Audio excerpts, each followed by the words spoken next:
Time था 11 अगस्त 2025 का और जगह थी हरियाणा के भिवानी का ढाणी लक्ष्मण, जब एक 19 साल की लड़की मनीषा अपने घर से तैयार होकर स्कूल के लिए निकलती है, क्योंकि वो एक स्कूल में अब टीचर लगी हुई थी। वैसे इनके परिवार की कंडीशन ज़्यादा अच्छी नहीं थी, इसके पिता मजदूरी किया करते थे। तो मनीषा को ये बात लगने लगती है कि उसे अपने परिवार की मदद करनी चाहिए। जिस भी तरीके से वो मदद कर सकती थी वैसे ही वो मदद करने भी लगती है। और इस टाइम वो एक प्ले स्कूल में टीचर लगी हुई थी। लेकिन 11 तारीख को जब वो तैयार होकर अपने स्कूल में गई हुई थी, वहां पर अपना नॉर्मली काम कर रही थी, तभी उसे पता चलता है कि बीएससी नर्सिंग के इस टाइम फॉर्म अप्लाई हो रहे हैं। तो उसने अपने पिता संजय के पास कॉल करके ये बात बताई कि वो आज वहां के कॉलेज में ये सारी ही बातें पता करने के लिए जाने वाली है कि उसका जो वो बीएससी का कोर्स है उसके लिए क्या कुछ चाहिएगा। उसकी जितनी भी डिटेल होंगी उन्हीं सब चीजों के बारे में पता करने के लिए एक बार कॉलेज जाना होगा, और हो सकता है आज वो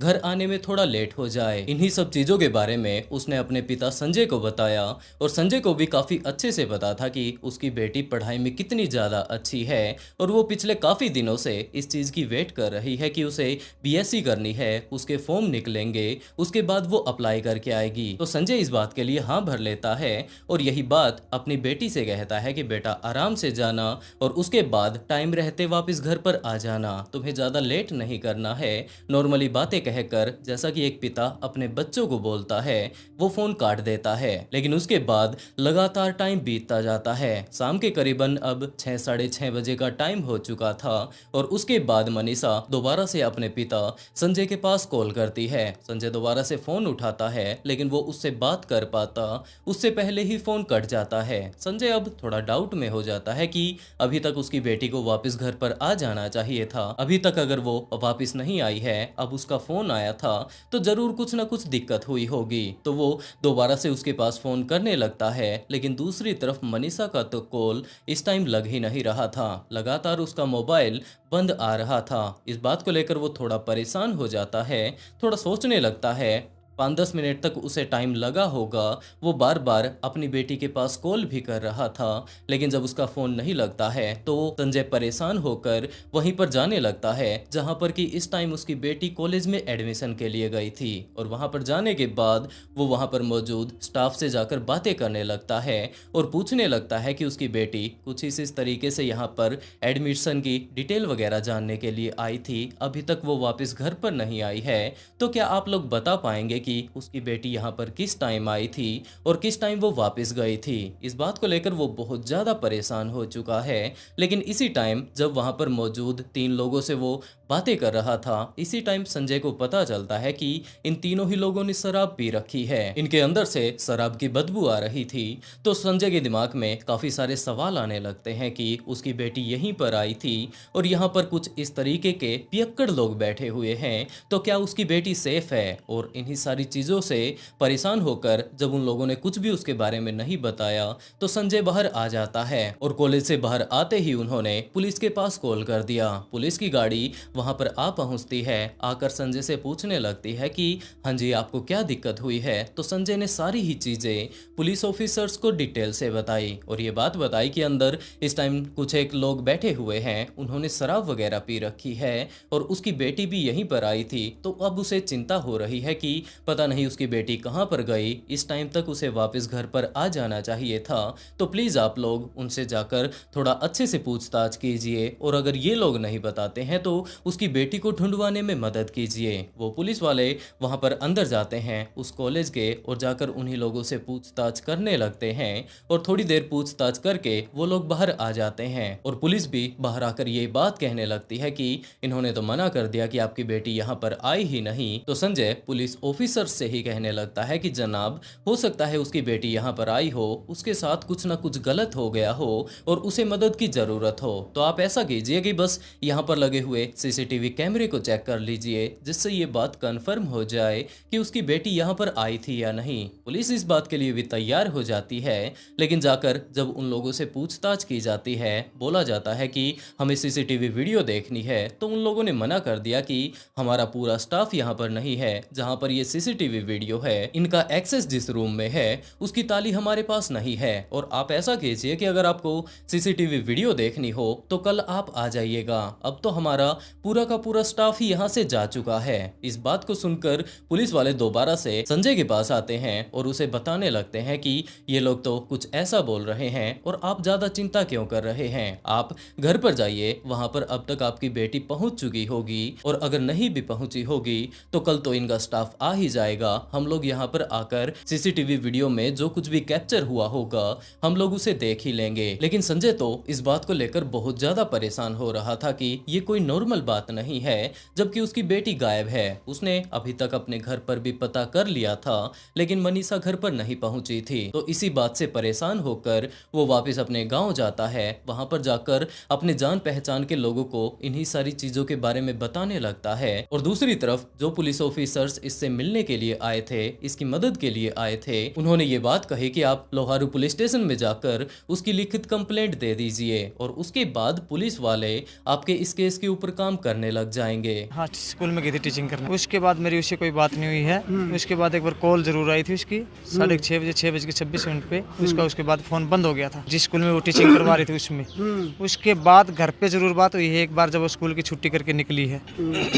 उसकी घंटी आई है एक बार शाम को 6:26 पे। उसको देख करके मैं वहाँ से बस पकड़ के सिंगानी आया हूँ। सिंगानी आकर के मैंने घर वाले से बात करके पीसीआर को बुलाया है। उन्होंने मेरे से पूछा भाई क्या बात होगी संजय। मैं बोला जी ऐसे ऐसे लड़की गायब है मेरी 2:30 पौने 3 बजे के बाद से। बोला जी कोई बात नहीं, पता आ जाएगी। बोला क्यों घबरावा है, ठीक है कहीं ना कहीं भागी होगी, आ जाएगी, आज या कल में आ जाएगी, ठीक है। मगा जी एक बार आप ये बात ना कहो, आप जिस काम से आए वो करो। उस कॉलेज में मतलब 8:08 बजे ही बात होनी, वो 11 तारीख में। 2-3 आदमी थे, 2 आदमी ने ड्रिंक्स कर रखी थी, एक आदमी थोड़ा ठीक ठाक था। उनसे बात हुई है, उन्हें पूछा पुलिस वालों ने लड़की आई थी आज कोई मनीषा नाम की। बोले जी ना आई, हमारा तो कॉलेज 1 बजे बंद हो लिया था। फिर जी वो पुलिस वालों से बात करके एक पुलिस वाले से ऐसे हाथ फेर के जफ्फी पा करके वो निकल लिए। वहाँ ले आए रोड के ऊपर वापिस गाड़ी में बैठा के। फिर बोले भाई जाके लोहारू FIR करवा दे। तो जैसा कि उन्होंने कहा था, अपने कुछ एक साथियों को लेकर वो लोग पुलिस स्टेशन जा पहुंचते हैं। वहां पर जाकर पुलिस वालों को सारी ही चीजें डिटेल से बताने लगते हैं और तब जाकर उनकी मिसिंग कंप्लेंट दर्ज की जाती है। लेकिन अभी भी पुलिस इस केस को लेकर बिल्कुल भी एक्टिव नहीं थी। और जब भी संजय के घर वाले पुलिस स्टेशन में जाकर इस बात की अपडेट लेने की कोशिश करते हैं कि उनकी बेटी के केस का क्या रहा, क्या उसे ढूंढा जा रहा है, तभी कुछ एक पुलिस ऑफिसर्स संजय के परिवार वालों को ये बात कहते हैं कि आप इतने ज्यादा परेशान क्यों हो रहे हैं, आप थोड़ा शांति बनाए रखिए और हो ना हो बहुत जल्द आपकी लड़की वापस आ जाएगी। हो सकता है वो किसी के साथ भाग गई होगी और बहुत जल्द शादी का कार्ड लेकर वो आपके घर पर आने वाली हो सकता है इस टाइम वो किसी के साथ पिकनिक वगैरह बना रही होगी, आप तो वैसे ही परेशान हो रहे हैं। तो संजय इस बात को लेकर बहुत ज्यादा परेशान हो जाता है कि मेरी बेटी इस तरीके से गायब हो चुकी है, उसका पता ठिकाना ही नहीं पता, इतनी शरीफ उसकी बेटी है, लेकिन दूसरी तरफ ये पुलिस ऑफिसर उसके बारे में क्या क्या बातें कर रहे हैं और इन सभी बातों के ऊपर वो कुछ भी रिएक्ट नहीं कर पाता है। कॉलेज में आए तो कॉलेज वालों ने कह दिया जी इसका तो BSc नर्सिंग का तो स्टाफ ना है, कोई कैसे कैमरे चेक करवाएंगे। भी बोल रहे हैं हाँ, उसके स्टाफ ने यही बोला था कि भाई आ जाएगी 2-4 दिन में लड़की घूम फिर के शादी का लेटर लेके हो रहेगी पास साथ में, ठीक है। ये बात उन्होंने बोल ली है, उनके स्टाफ ने, SHO ने नहीं बोली है। फिर वो जो मैडम और हम वहाँ आए ना तो उन्होंने बोल दिया कॉलेज वालों ने कि भाई यहाँ स्टाफ ना है BSc नर्सिंग का कोई भी, हम कैमरे चेक ना करवा सकते, आपको ITI का कैमरा चेक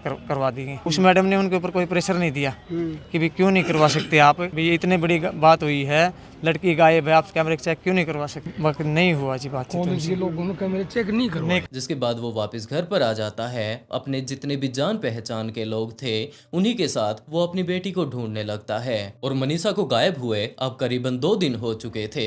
जैसे ही 13 तारीख का टाइम आता है तो पुलिस के पास एक कॉल आता है। कॉल करने वाले ने ये बात बताया कि जनाब सुबह सुबह जैसे ही मैं अपने खेत में खेती संभालने के लिए गया था तो वहां पर मुझे एक बॉडी मिली थी और ये बॉडी देखने में बहुत ज्यादा भयानक है और आप लोग प्लीज जल्द से जल्द यहाँ पर आ जाइए और इस बॉडी को अपनी हिरासत में ले लीजिए। और जब पुलिस ऑफिसर वहां पर पहुंचते हैं तो उन्होंने देखा कि एक 20-25 साल की लड़की खेत में पड़ी हुई है। इसके पूरे के पूरे चेहरे को इस टाइम देखा जाए तो वो मानो गायब ही हो चुका है।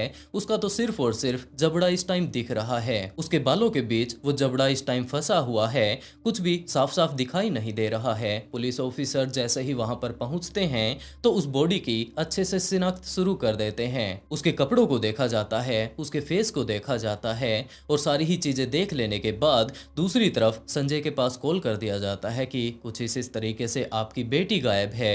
ये केस बहुत ज्यादा इस टाइम हाईलाइट हो चुका था।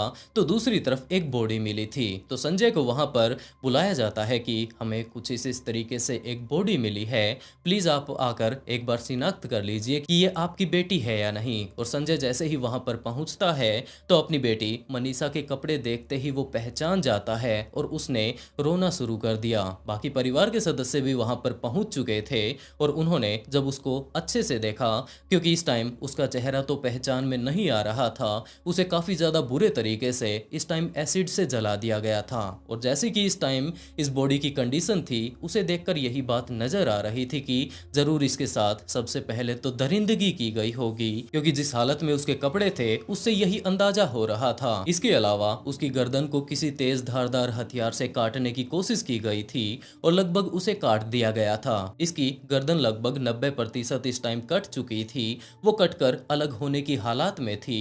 लेकिन जिन दरिंदों ने इसके साथ ये सारी की सारी हैवानियत की, वो लोग यहीं पर रुकने वाले नहीं थे, जबकि उन्होंने इसके ऊपर काफी ज्यादा मात्रा में एसिड भी डाल दिया ताकि इसका पूरा का पूरा फेस जल जाए और उसके बाद इसकी पहचान ही ना हो पाए। उन्होंने अपने तरफ से तो इसे पूरे तरीके से ठिकाने लगाने में कोई कमी नहीं छोड़ी थी, लेकिन जैसे कि इसके हालात थे, जैसे इसके कपड़े थे, संजय ने उसे पहचान लिया कि ये कोई और नहीं जबकि उसकी बेटी ही है।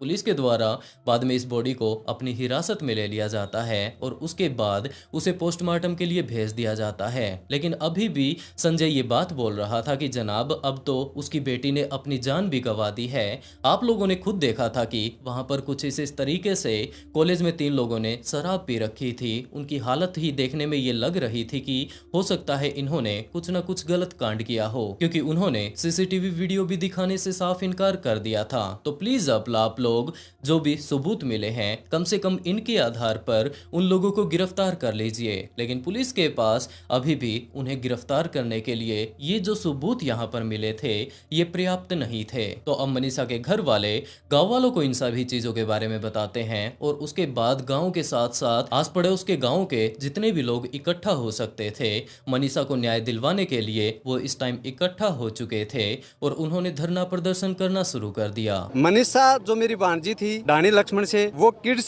प्ले स्कूल है सिंगानी के अंदर, वहाँ पार्ट टाइम जॉब करती थी। वहाँ से वो 11 तारीख को 1:58 पे बाहर आती है और वो आइडियल स्कूल और कॉलेज दोनों चीजें हैं, उसमें बीएससी के लिए वो एडमिशन के लिए जाती है, फॉर्म अप्लाई करने के लिए। ये बात घटना है 2:15 की। उसके बाद उस लड़की का कोई अता पता नहीं। 6 बज के शाम को 26 मिनट पे संजय जी के पास, जो मेरा जीजाजी है, लड़की का फादर है, उसके पास रिंग आती है। मात्र 10 सेकंड का फासला देके ही वापस रिंग करते हैं तो कोई उठाई नहीं हुआ, रिंग स्विच ऑफ हो गया। जैसे ही संजय जी को पता चलता है कि बच्ची मुसीबत में है, वो बस पकड़ के लुवारू से सिंगानी आते हैं। लुवारू वो पार्ट टाइम जॉब करते हैं और वहाँ आने के बाद 112 पे कॉल करते हैं। 112 आती है, आइडियल स्कूल में जाते हैं। जब उनको बोला जाता है कि भैया आप सीसीटीवी दिखाओ, फुटेज दिखाओ, यहाँ लड़की आई है क्या, उन्होंने मना कर दिया, कोई लड़की आई नहीं है यहाँ और यहाँ स्टाफ भी नहीं है। उन्होंने सीसीटीवी कैमरे के दिखाने के लिए भी बिल्कुल साफ साफ मना कर दिया। और जो 112 में जो मुलाजिम थे, उन्होंने उनसे, कॉलेज वालों से हाथ मिला के और बात करके वापस आ गए। संजय जी को वापस सिंगानी गांव में छोड़ दिया जाता है और 112 से जो मुलाजिम थे वो कहते हैं कि आप थाने जाओ लुहारू, वहाँ FIR कराओ। संजय जी वहाँ से आते हैं, FIR के लिए जाते हैं, FIR नहीं होती। ये घटना 11 तारीख की है, जबकि FIR रात को 12 तारीख को 7:30 बजे शाम को FIR होती है हमारी। जब थाने जाते हैं तो वहाँ भी ऐसा व्यवहार होता है कि मैं शब्दों में शायद ही बयां कर सकूँ। उन्होंने कहा कि आपकी लड़की कहीं पिकनिक मनाने गई होगी, किसी के साथ गई होगी, जबकि हमारी जो भांजी है वो पूरे गांव में और सब में ऐसी शरीफ लड़की थी, कोई ऐसा नहीं था। उसके बावजूद हमने वहाँ फोन वगैरह करा के वो FIR लास्ट में लॉन्च करवाई। मनीषा के पेरेंट्स का, उनके गांव वालों का ये कहना था कि जिन लोगों ने इस कांड को अंजाम दिया है, जरूर उनकी या तो पुलिस के साथ जान पहचान हो सकती है या फिर उन्होंने पुलिस वालों को पैसे खिला दिए हैं, जिसके चलते इनके केस को अच्छे से तो देखा ही नहीं जा रहा। जब उसका पोस्टमार्टम कर दिया गया था तो मनीषा के घर वालों ने इस बात से मना कर दिया कि हम लोग इसकी बॉडी एक्सेप्ट ही नहीं करेंगे, हम लोग जाकर इसका अंतिम संस्कार तब करेंगे जब इसे न्याय दे दिया जाएगा। इसके गांव वाले इस बात को लेकर बहुत ज्यादा गहरे सदमे में है कि कोई व्यक्ति इतना ज्यादा भयंकर तरीके से किसी की जान कैसे ले सकता है। यहाँ पर तो असल हैवानियत देखी जा सकती है, जिस तरीके से कि मनीषा की जान ली गई है। और दोस्तों, आप लोग इस पूरी ही कहानी को डिटेल से इस टाइम तक जान चुके हैं, तो आप लोग इस केस के बारे में क्या कहना चाहेंगे? और इस ब्रूटल मर्डर ने इंसानियत को शर्मसार कर दिया है। आज मनीषा के लिए आवाज उठाना हमारा फर्ज है, क्योंकि इंसाफ के लिए सभी को एक साथ खड़ा होना होगा। और इस घटना को इग्नोर बिल्कुल भी ना करें, क्योंकि आज जो मनीषा के साथ हुआ है, अगर इसके कातिलों को सजा नहीं मिलती है तो कल को ये किसी और के साथ भी हो सकता है। तो आप लोग भी मनीषा के लिए ज्यादा से ज्यादा आवाज उठाएं। और दोस्तों, आज के लिए बस इतना ही। वीडियो को लाइक करना या फिर सब्सक्राइब के बारे में तो हम लोग बात भी नहीं करेंगे, बस आप लोग जितना भी हो सके मनीषा के लिए आवाज उठाइए।